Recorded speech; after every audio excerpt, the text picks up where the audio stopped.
Okay. Well, welcome, Nate. Yeah, hey Greg. Sorry to the folks that are watching online for a little bit of a late start. We're here. We are on. Facebook is acting up again, as you probably expect. We're doing. Sorry, I gotta turn all this stuff off. And here we are. Welcome. We're back. We're here, ready to talk birds. And Greg, if you could vamp for a little while, I gotta get Facebook straightened up, and because it's a mess right now. So I gotta do that Yeah. while we're getting this stuff Yeah, for all installed. of you out there, I mean, we tried to get this all set up and ready to rock so that at noon it just like we flip the switch and it goes. And for whatever reason, Facebook doesn't like to do that. Twitter and YouTube, no Not problem, but anymore. Facebook is always a problem. So, anyways, thanks for hanging with us for that minute or two while we're getting this set up. And also, just if Can't see the back screen. if we're both looking around like we're a little schizophrenic or something, I've got three That's the monitors in reason. front of me with with all kinds of things happening. But hey, Nate, it is summer, basically. At least south of the Arctic, it's summer. Yeah, it is summer. It's been an interesting spring and into the summer here in where I am in the southeast. I did my first breeding bird survey of the year Oh, right on. yesterday. It's something I look forward to every single year. I have three different routes, two here in the western Piedmont in North Carolina, and one in southern Virginia, which is not all that far away from me. And it was usually when it starts, you have to take account of the time and temperature when you get started, and the conditions in the sky and all that stuff. And usually it's like in the low 60s and it gets up to almost 80 by the time I'm finished about 10 o'clock.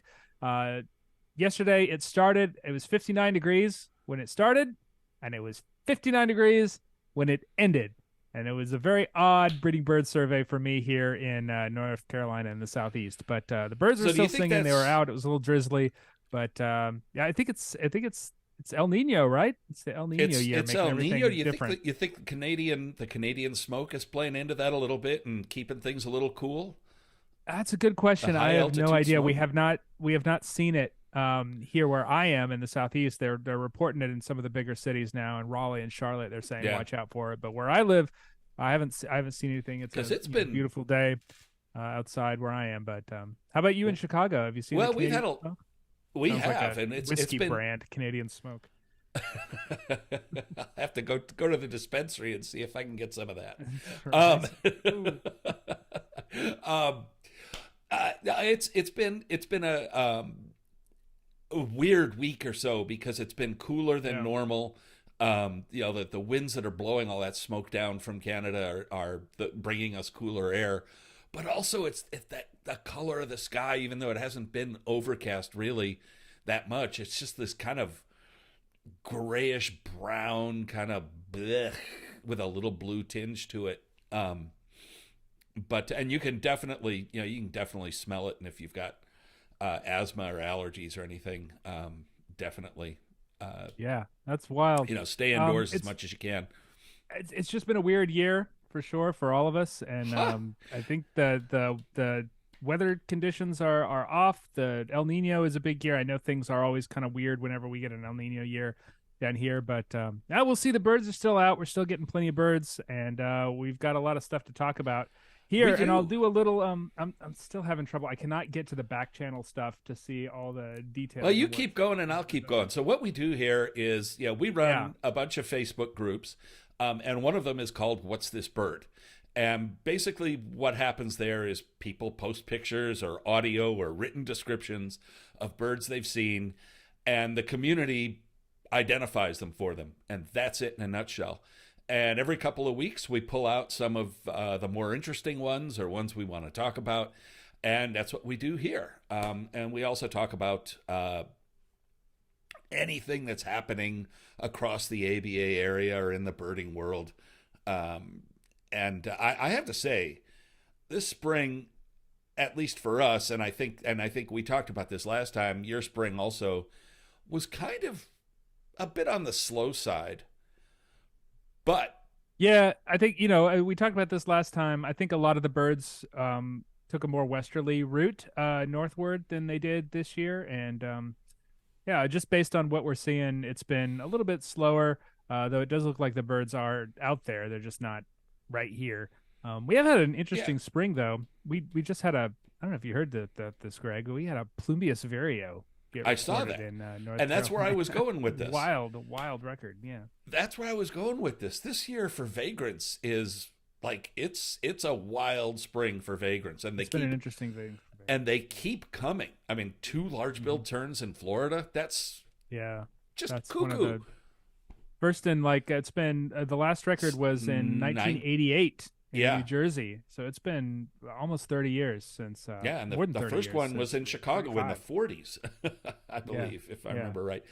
But yeah, it's been fun and very challenging to play fantasy birding. I don't know if any of you guys out there I don't play watching fantasy birding. play fantasy birding. If you're into competitive birding like I am and other people are, it's fun. It's a fun game. Fantasybirding.com by Matt Smith, who is a force in the birding world. But it's a great game. The reason I bring that up is I'm missing all kinds of common birds, things like American dipper, because I've been chasing rarities every single day since the beginning of March. Yeah. Susan Nelson asks an interesting question. Do you think the increase in vagrants is due to more people birding? That's sort of the $1 million question that we ask every time. I think there is a part that I plays to that because not only the more people birding, but just more people aware of birds and more people have access to bird identification groups like What's This Bird? well, It's a nice tie-in to this group because people take photos of unusual things that they see at their feeders, and frequently, I wouldn't say frequently, but frequently enough. regularly, people report things that we would consider to be very exciting vagrants here in the birding world, rare birds in the parlance of the birding community.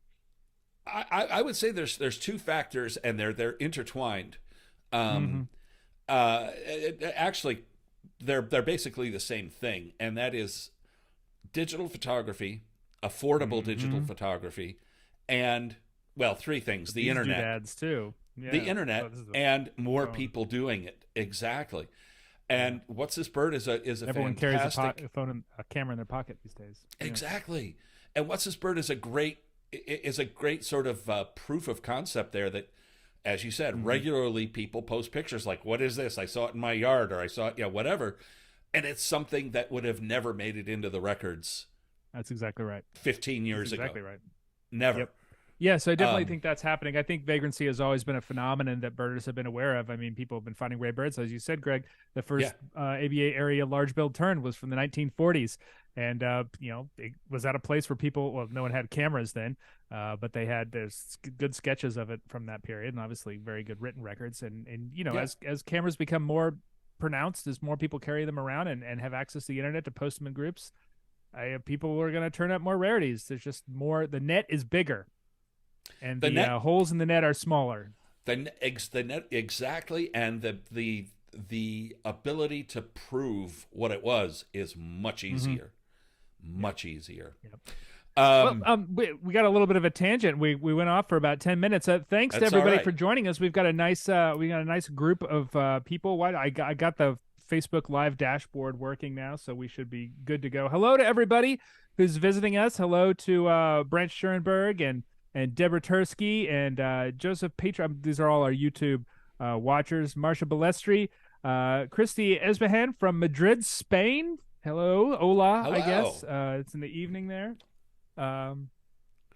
Bienvenidos. Bienvenidos, as they say in Spain. Kimmer says on YouTube, more people working from home, looking out at their trees in their yard rather than sitting in office buildings.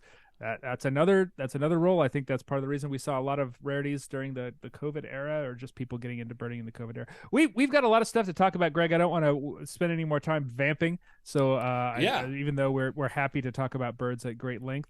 We can talk about, if you have any questions, other questions, please let us know in the comments. We love to go off on a little bit of tangent, but what we do have here is a number of photos that have been taken recently from the What's This Bird group. We're going to run through them. We're going to talk about the identification of them, and I have some fun. Hopefully you can learn along with all of us, because we learn too with this process as well. It's really useful. Absolutely, and for that's experienced kind of where birders as well as novice birders. that's where I kind of want to start. Is That's how my we segue, learn. Greg. That's why I We learn segue. too. Thanks for that handoff there, Nate. um, so one of my favorite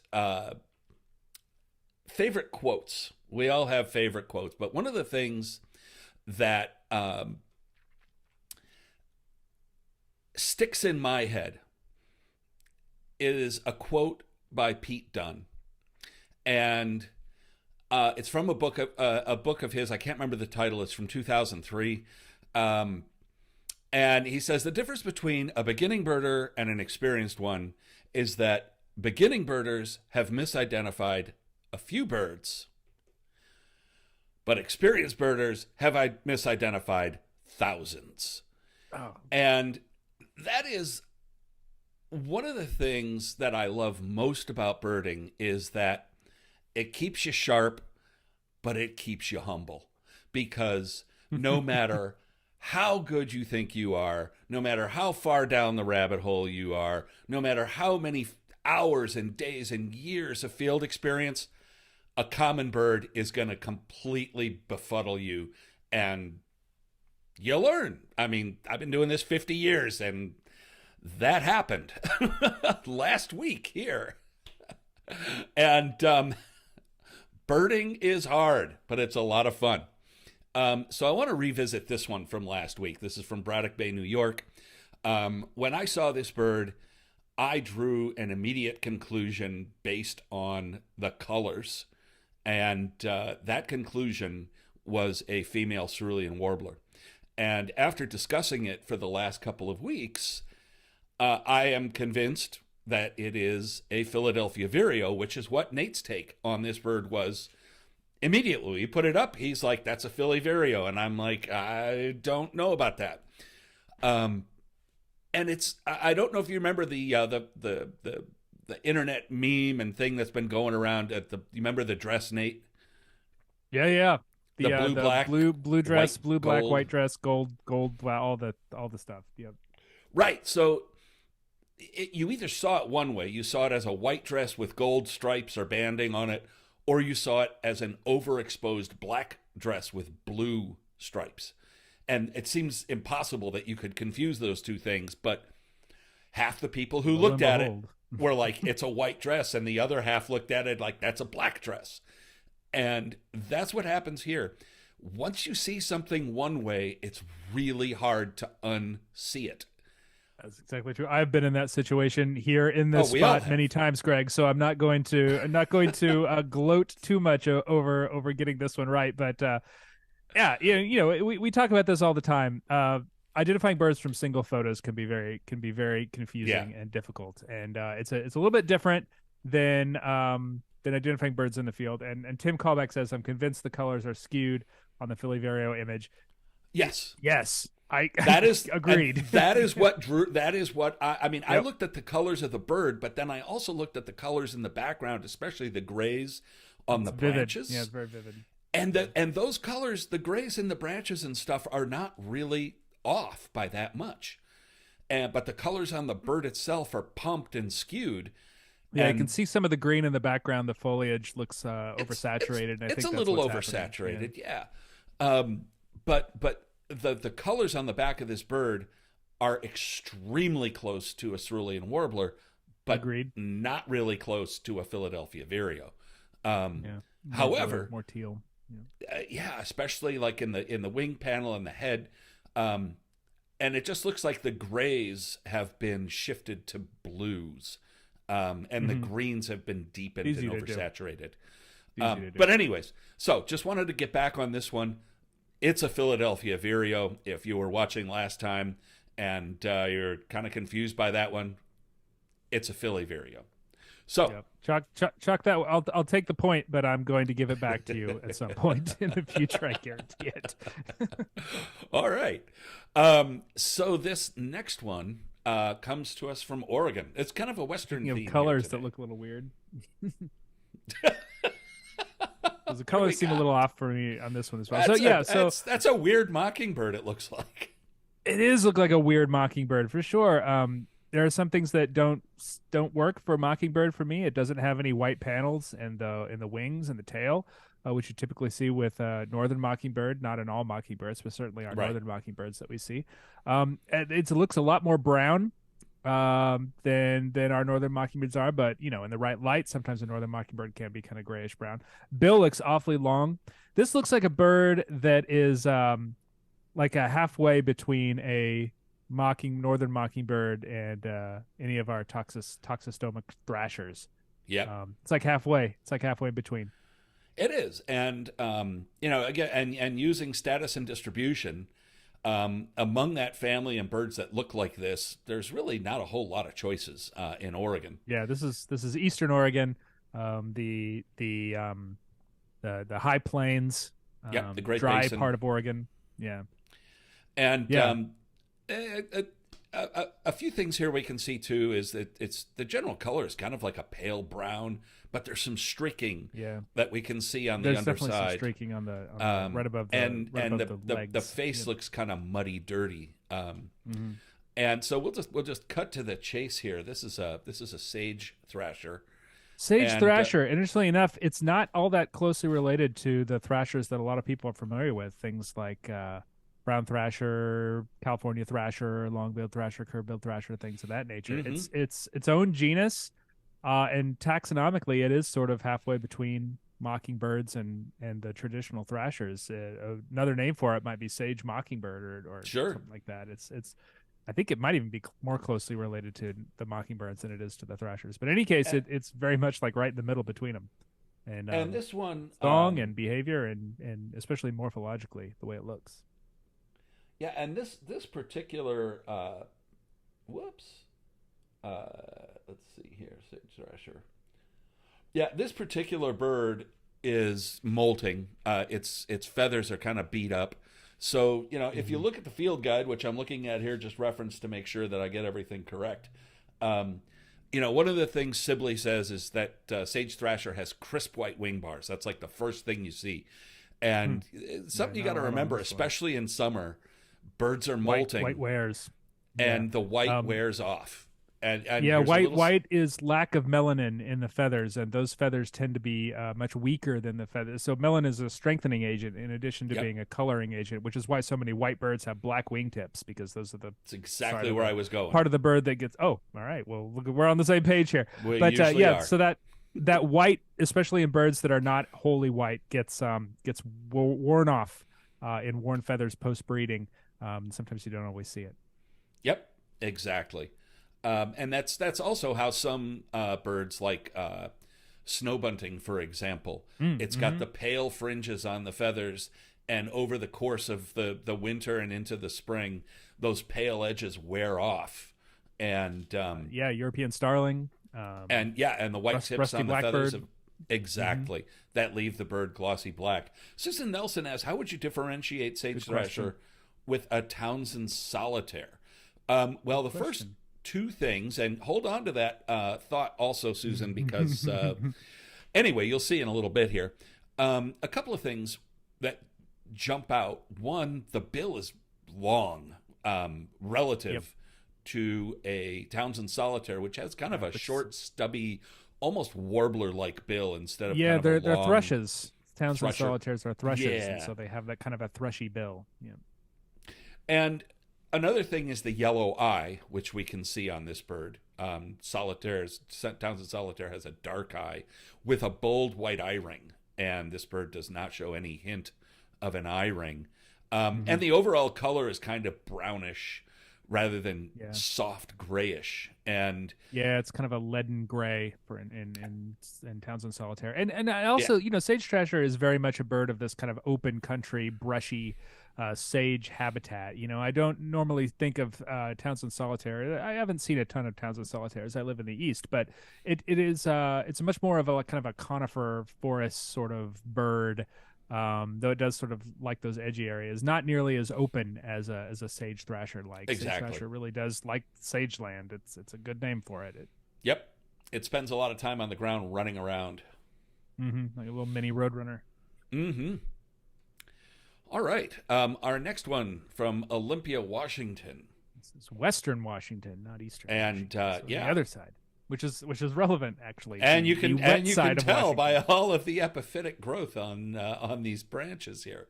That is in the rainforest, Hmm. and so I think this bird is immediately identifiable, uh, just by the colors that we can see. There's really only one or two species that have the yellow with the orange red face, Hmm. as a possibility in any plumage, and of the two, there's really only one that's found with any regularity in Western Washington, and it is the common expected species um, of this group of birds. But so we've got I think by the size of the branches, we've got a passerine, a songbird. Um, doesn't really have a long tail. The wings aren't that long. The bill, it's not a sparrow bill. It's not a. It's kind of in the middle of Yeah, all it's of a those things. pretty hefty bill, pretty wide based, but pretty Yeah, thick as well. Yeah, as you said, Greg, this is a pretty robust bird, relatively short tail, large head, large body. It's a Western tanager, which is one of our what's the genus for those Paranga Piranga. tanagers that Yep. kind of the sister species to summer tanager in the east, although there's summer tanager in the west as well. Right. Yeah, and And interesting thing about this bird though is what appear to be black streaks on the breast and belly. That's not something that we associate with Western tanager all that much, though. no, and that's what threw the person off who posted the picture. Hmm. They thought it was a Western tanager, but they'd never seen one with blackish streaks on the belly like this. And Hmm. those aren't actually streaks. This bird is wet, and what we're Hmm. seeing is the feathers clumping together and exposing sort of the tracts, Hmm. and the grayish blackish down feathers underneath is what's causing the appearance of streaks.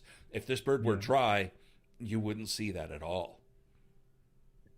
Yeah, that's exactly right. And it goes to show you that when you see a field mark like that, something that strikes you as unusual when everything else is usual, it's usually that's typically what's happening. Like it's the bird is wet, the bird is molty, the bird is going through some sort of issue. It's missing feathers. It's slightly melanistic. It's slightly leucistic, whatever.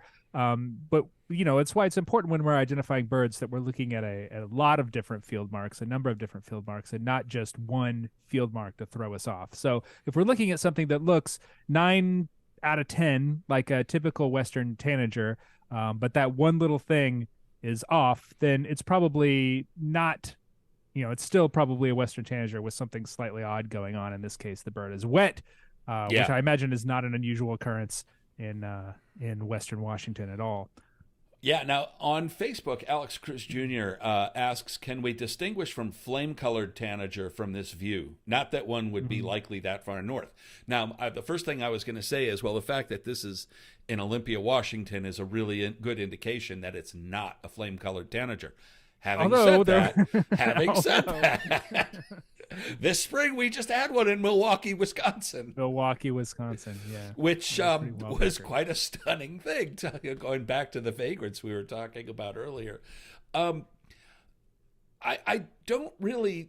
If we saw a picture of kind of a youngish flame colored tanager, I mean the color of an adult male Western tanager, which is what this appears to be. It's got the yellow breast. It's yellow all over the body, basically Mhm. from the underneath, from what we can see with the red face. Um, that's unique. However, as I sort of alluded, summer tanager can sort of approach this as they're molting. They can have splotchy red on the face and It could kind be, of greenish yeah, yellow. kind of greeny, yeah. Flame colored tanager um, is. I back up just a second. Western tanager and scarlet tanager are basically the same shape and size. Like when they vagrate, Western tanager is most confused with scarlet and vice versa. They're both kind of compact, relatively They're short shaped the same. tailed. The same. Flame colored tanager is a lankier bird. It has a longer tail. It's I more think like a we would summer see some tanager. gray on the face. it would just look different. But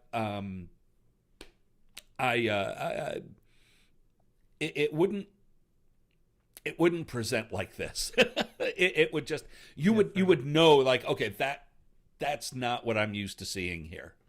And like I said, the person who posted this photo, like they knew what it was, they just weren't sure about the black streakings underneath. It should be noted in some places, especially in the southeast Arizona, where flame colored tanager does show up with some regularity. It readily hybridizes with western tanager, and a lot of Yeah. the flame colored tanagers that end up in southeast Arizona end up hybridizing with a local western tanager as well, and you get these kind of weird hybrid birds that kind of have traits of both parent species. But there's nothing about this bird that makes me think that it's not a western tanager. Right. It'd be nice if we could see the back, because western tanager has a black back, whereas flame colored tanager has kind of a streaky back. Yep. And if there were other things that were kind of causing me to pause about this identification, I probably wouldn't be so confident, and I would say, well, I need to see more photos. But I don't have any issue calling this a western tanager, particularly based on the location. I mean, Yeah. I imagine western tanager is quite a common summer breeding bird in this part of the world. So, good question. Agreed. Oh, this one every year a lot this time of year. we get a lot of them, and it's I tell you, even if you've been birding a long time, when you stumble across one of these, let's take another look at that. Yeah, so we're looking at sort of a very plump bird with a relatively small head, very thin, small, not thin, but sort of a short, thick bill, bright pink feet. Everything about this says pigeon to me, Greg, pigeon and dove. So it's It's got a very dove-like look to it. Yeah, and so people see this. So in Myrtle Beach, the most common pigeon, you'd either get, I guess you'd get like 3 or 4 species, come to think of it. Yeah. You get rock pigeon, of which it does not look like a white rock pigeon to me. It's kind of got that pattern on the wings that is, although rock pigeons can be very variable. Mourning dove, which is your most common one, but also in Myrtle Beach, South Carolina, you should have your Eurasian collared dove, which is a big kind of creamy white colored bird with a pattern, with a collar on the back and a very long tail. And also common ground dove would be down in this part, although this is getting to the very northern edge of common ground dove as well. Mm-hmm. Tony Diamond asks, is vagrate a word? Yeah, it is in birding. Yeah. A couple of things, though, that we can see here is, the primaries are standing out very quite well, long. even in this blurry photo, because the fringes on them are so bold. And as we talked about before, the fringes, especially on the flight feathers, are the first thing that wear off. And that gives us a very strong indication that this bird is very young. Those feathers are very new. Yeah. And they're also kind of short and stubby. They're still growing. The tail, it's kind of longish, but it's not all that long. We see some white in the tail, and then it's got that face pattern, that kind of striped face pattern. 2 dots. And all of those things add up to a juvenile mourning dove that's recently fledged. So this bird will lose the pale fringes on the wing feathers and all the feathers, and its tail feathers will grow out to the long pointed graduated tail that we're all used to, and the face pattern will, of course, resolve itself. Sorry, I keep jumping in. Invariably, people find these birds and they think that they're seeing a species that's other than mourning dove, and they do in fact look a great deal like common ground dove, which would be a sort of unusual bird in this part of the country. But the white in the tail, I don't believe common ground dove has any white in the tail, whereas mourning dove sort of famously has this big white. Yeah, I got my field guide on me, and just making common ground dove almost always short shows little stubby wings too. Stubby wings, and it usually has some very noticeable pinkish. It does, and a lot of rufous in the flight feathers as well. When they fly, they have this kind of show a lot of kind of red. Absolutely. So white in the tail, long wings. This is a young mourning dove, which is common. Yep. an identification issue People see a with lot people of who these are this perhaps time of not year, seeing and we post them in the "What's This Bird" group. it. Yeah, it's baby bird season for sure. It is. Heading back out west again. Yeah, And Greg. So, when I first glanced through the slideshow that you sent me just before we got started here, and I was looking at birds, I this one threw me for a little bit because I'm threw kind me of of too. two minds on it. Let's it's small, brown, streaky bird with kind of a thick based bill. This is one of our New World sparrows, pretty clearly, and sparrows always tend to give birders, especially novice birders, a lot of trouble. As far as sparrows go, it's got what look like a pretty short tail with a fair bit of rufous in the wings. There are two species of sparrows that are always kind of paired together as a difficult ID challenge because they're both found in similar places, kind of open country without a lot of branch beyond a lot of foliage beyond grasses. That's a savanna sparrow and a vesper sparrow. And that's Savannah sparrow is one of those birds that is extremely variable across the extent of its range. That tends to be it's a very wide-ranging bird found across the continent, and has kind of a clinal variation from one end of the continent to the other, so it kind of changes gradually. Mm-hmm. And I got in my head thinking I'm not super familiar with these birds in the western part of the continent, and can they be quite different than the birds that I see in the east, which are very streaky, kind of almost yellow, kind of ochre color with a little bit of yellow in the between the eye and the bill, which this bird clearly doesn't have. So that's sort of what I Yeah. was thinking on those birds. So My first impression was Vesper, but I talked myself out of it, and you can tell me why we can talk ourselves into it or keep talking ourselves out of it. so I think the first thing I would say is let's remember back to the Vireo at the opening of this show, and Mm-hmm. that overexposure is doing some work here in throwing you off. And but a few I agree things we with that. can see is that the bill is rather large. Now the bill on Savannah Sparrow is quite variable, but it tends to be thinner than most other sparrows, or a Yes, lot of other sparrows. shorter, thinner. Yeah, it's a very Yeah, slight sparrow. Yeah.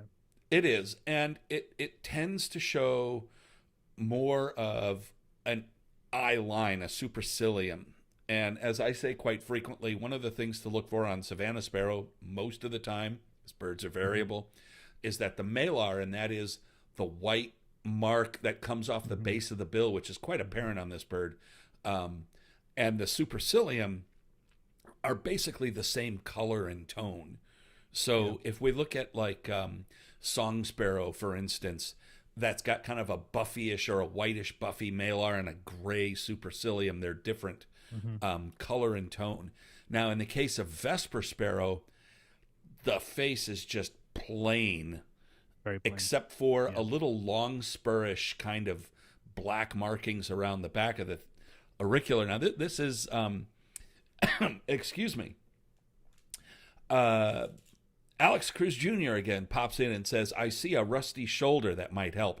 So yes, if It if might. It but might here's help. the thing: the rusty shoulder gets lost among the other rusty feathers Mm-hmm. on the bird.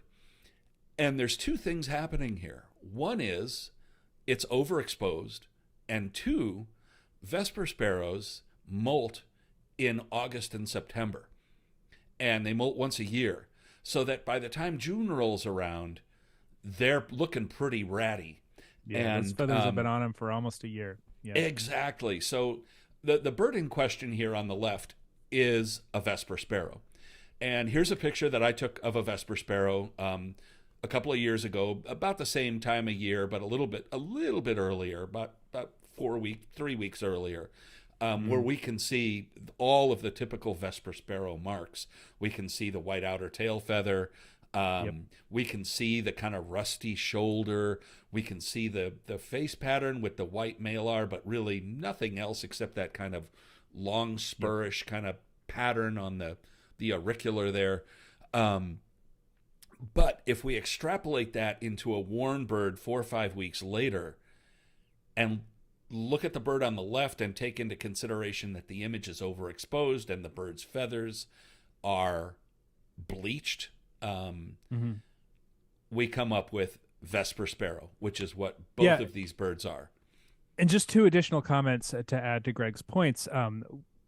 These birds, which spend a lot of time in open country, tend to have a lot of sun exposure and tend to wear at a rate that is higher than Yes. birds that we typically think of as forest birds. So these birds that are out in the sun all day long, it really does a number on their feathers, and so they can look particularly ratty when it comes around this time of year. And two things, I think so Lisa Walker Roseman makes an interesting point about the bill seeming too large for Vesper Sparrow. And so I agree the bill looks weird. And I think what is happening here is that it is missing some of the feathers around the base of the mandible here. Yep. Because you compare it with Greg's photo here of the bird on the ground. Some of those feathers are gone. They're either being replaced or they were lost for whatever reason. And it's making the bird's bill look really, really big. I think it's always so funny whenever we see a bird where they have lost some of the feathers on the face, Yep. right around the bill. That happens with warblers a lot of times when they stick their bills in like really sticky flowers and stuff, so the feathers pull off and it makes them look almost grotesque, almost like vulturine. And I think that's sort of what's happening on here. We're seeing the bill is a lot bigger than what we see. The Well, bill in most and birds is a lot bigger than what we see, and when the feathers are gone, we're getting that kind of weird look at the bird's bill, and it's kind of throwing your gut off a little bit. right, and that is, but I think there's something else going on here too. And Tim Kalbeck points out that the original post had multiple images of the same bird, and it didn't Mm-hmm. look that way from every angle. I think the Mm-hmm. overexposure and the background are kind of. Let me back up. We can look at it. I think also what's happening is the throat there is kind of in shadow. And if you look really closely, you can kind of see this line where the base of the what would be a gonus on a gull is connected to the throat. Mm-hmm. And I think that yeah, it may be light and feathers there because we can also see some missing feathers on the face in front of the eye at about 4 o'clock. So I think it may be missing some feathers, but I think also the overexposed nature of the image is giving us a little. So bit. I'm going to throw something else at you too, Greg, and I think this Yeah. is a good point. It's made by Lucy and Bob Duncan in the YouTube comments. Where's Yeah. where are the white adder tail feathers on this bird? Well, So that's you're just it. causing me See, to second guess my Vesper Sparrow inclination. no, 'Cause it looks like all the tail feathers are there. it looks like all the tail feathers are there, but the tail feathers. Well, let's see. How many can we see? I could see 1, 2, 3, 4. There might be a missing outer tail feather. It's hard to say. Could be. I see. mean, I see mean, 1, 2, 3, 4. There should be 6. I see 5 for sure. But you'll notice on the bird on the right here, the outermost tail feather is It's out of it's out of getting stack. messed up. Yeah, It's that's a messed good up and point. it's out of stack, Yeah. so it's actually on top of the others. The bird on the left, the feathers are neatly stacked, and the white outer tail feathers are underneath the others. All right, And fair enough. It was just a question I saw that. yeah, no, I no, mean, no, and that I agree that happens there's a with lot of other things birds. going on that look okay for Vesper on here. And Right. Angela Turncoat also points up the slope of the forehead is kind of strange. And I agree. I think that's especially when we're looking at these two birds that are compared. I think that's just a matter of the bird. Hey, birds are able to kind of raise and lower their crown feathers based on their, I don't know, emotion at the time, and I just get like a kind of a nervous, kind of slinky look for the bird on the left, and kind of an upright and more engaged, I guess. Yeah. Look, I don't know. I'm ascribing these emotions to these birds. I have no idea what goes through a sparrow's head. I imagine it's like, is this going to eat me? Because that's like their reality. But I think that the feathers are laying slightly different. On these two birds, and that's what kind of gives. I've seen a lot of sparrows that can give a lot of different head shapes based on how they're kind Absolutely. of acting at the time.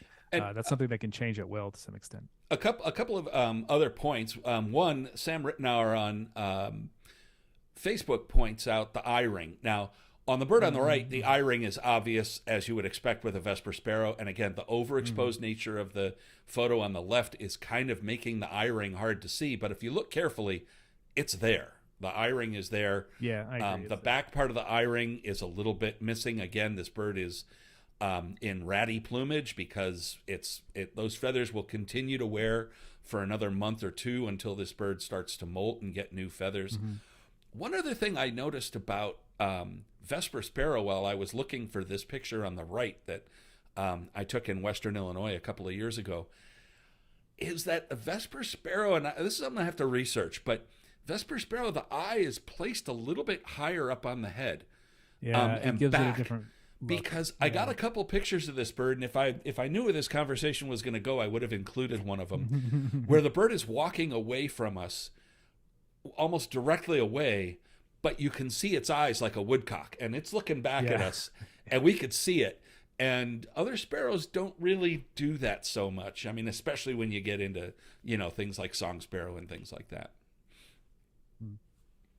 Okay, so this is a Vesper sparrow. The bird on the left is the bird in question. The bird on the right is one in a little bit of a more identifiable situation. Easily identifiable Still situation. trying to count the tail feathers. I agree. It looks like it's missing some. I agree with you on that.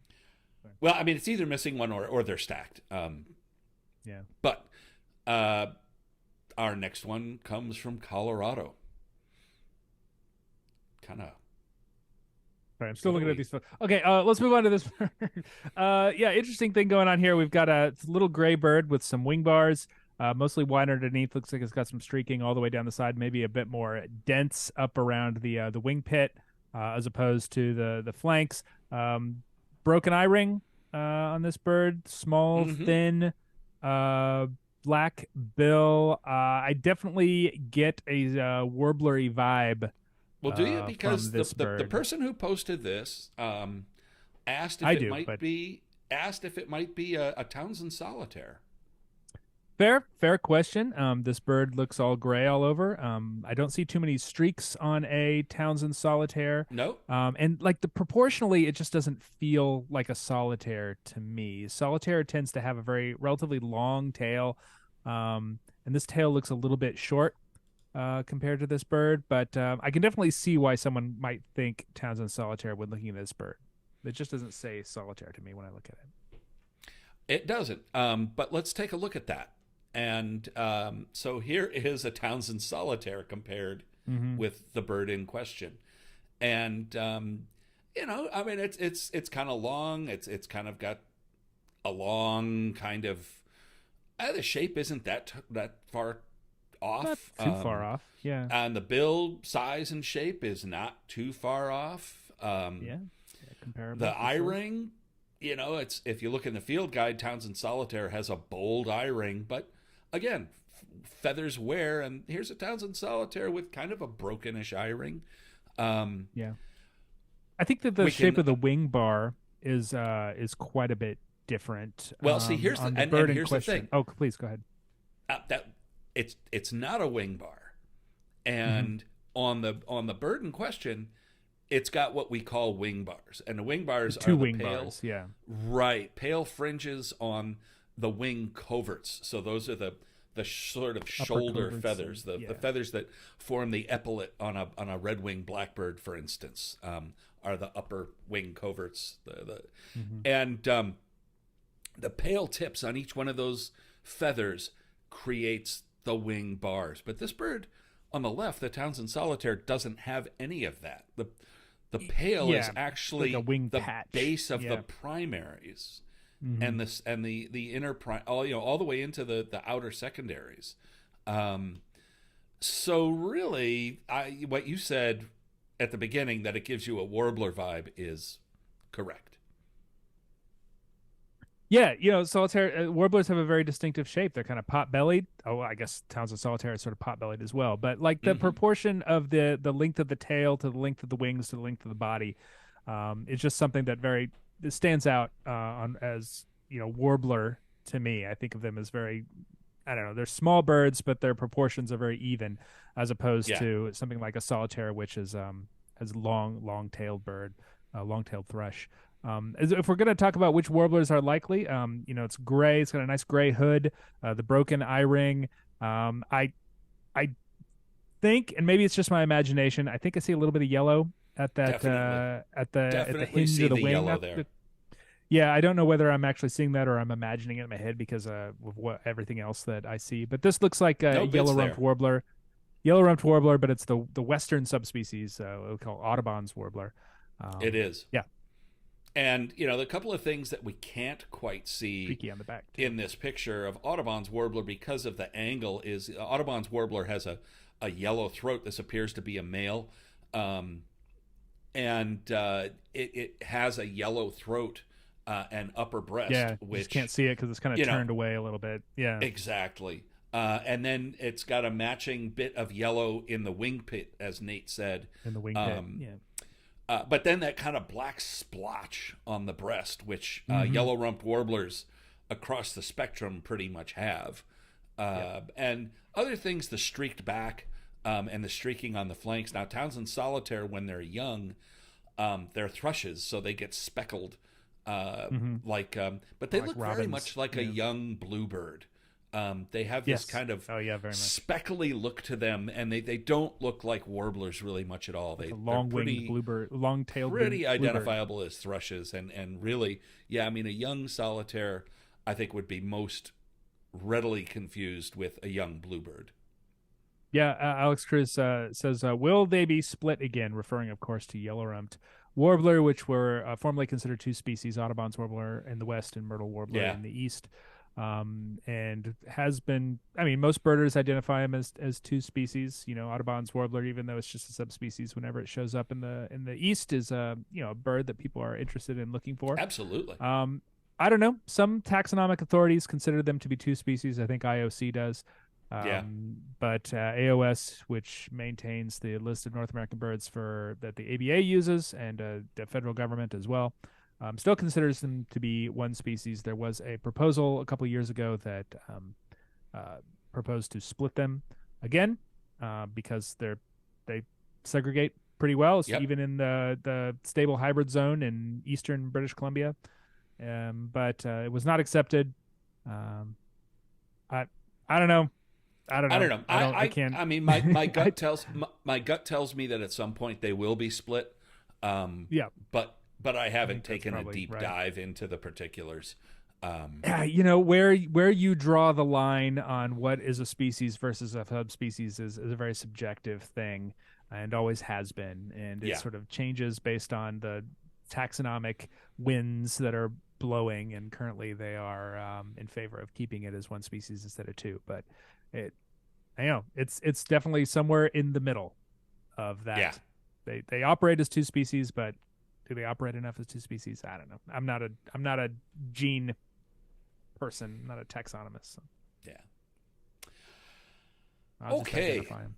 Staying out west, this one Another comes to us Eastern from Oregon bird. Burns, Oregon, Eastern Oregon. Yeah. That looks like a pretty heavy duty wire that thing is sitting on. So I would say that Good-sized this bird. is a fairly sizable bird. I Yeah, think anybody short driving, bill.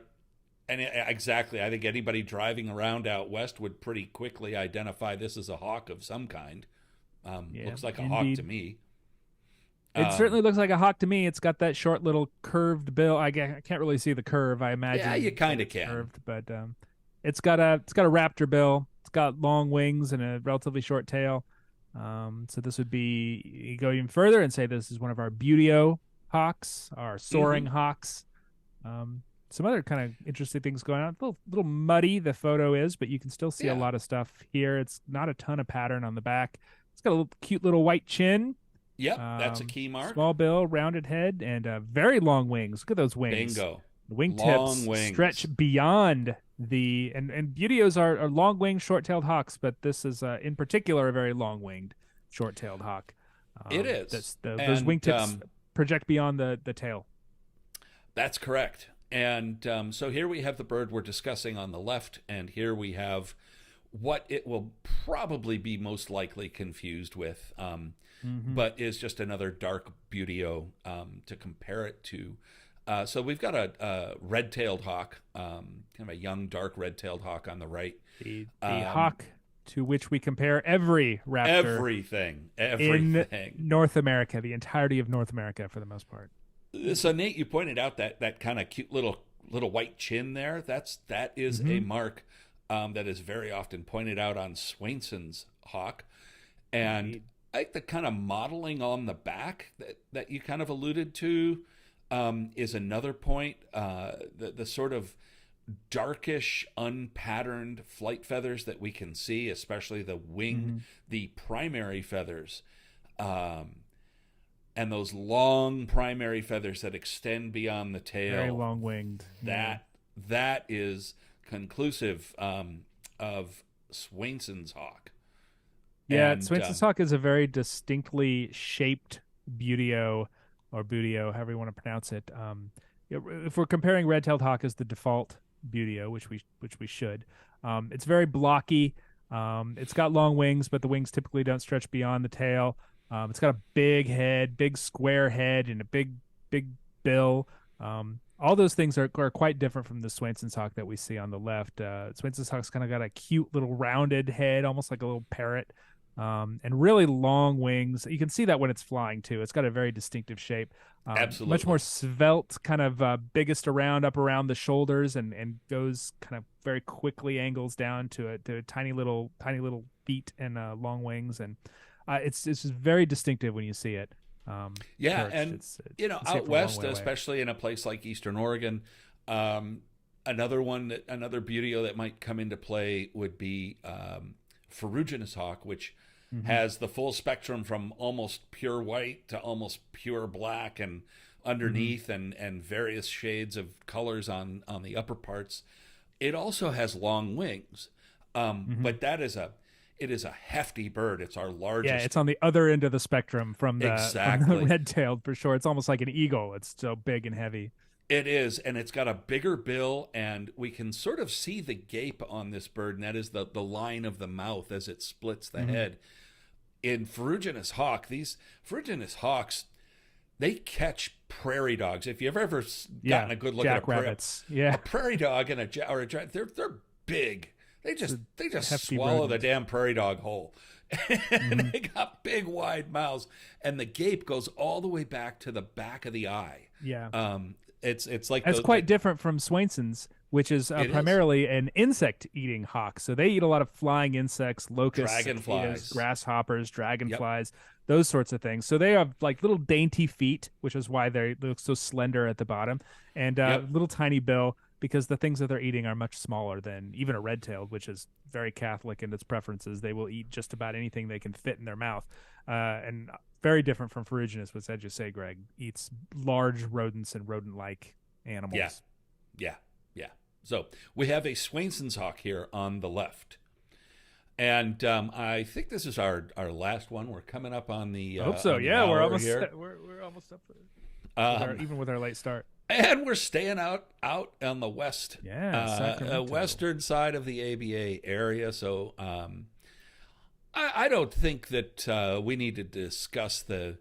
Um, I don't think we need We can narrow it down go on quickly. about Should we this narrow one it down too very much. quickly? I think The this egret, is an medium-sized heron. egret. Yep. And so the person who posted this one said that in Sacramento there is a rookery that has both snowy and cattle egret, and they couldn't really tell which one this was. So let's start there.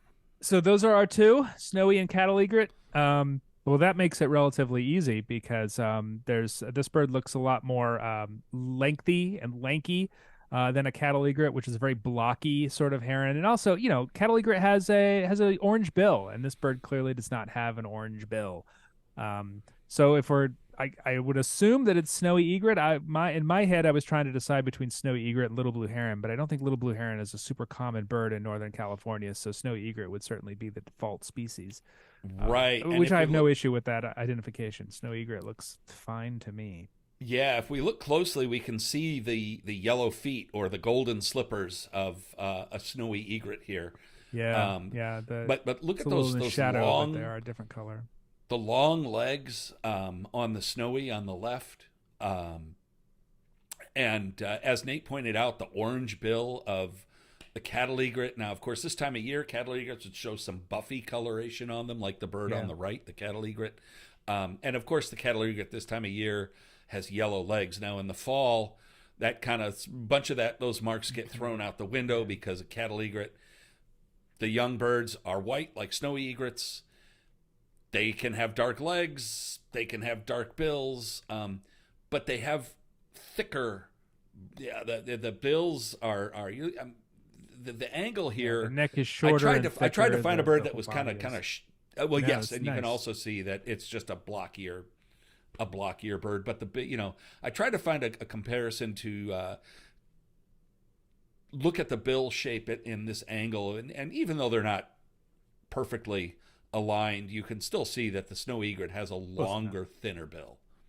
Yeah. Oh, for sure. Yeah, definitely longer.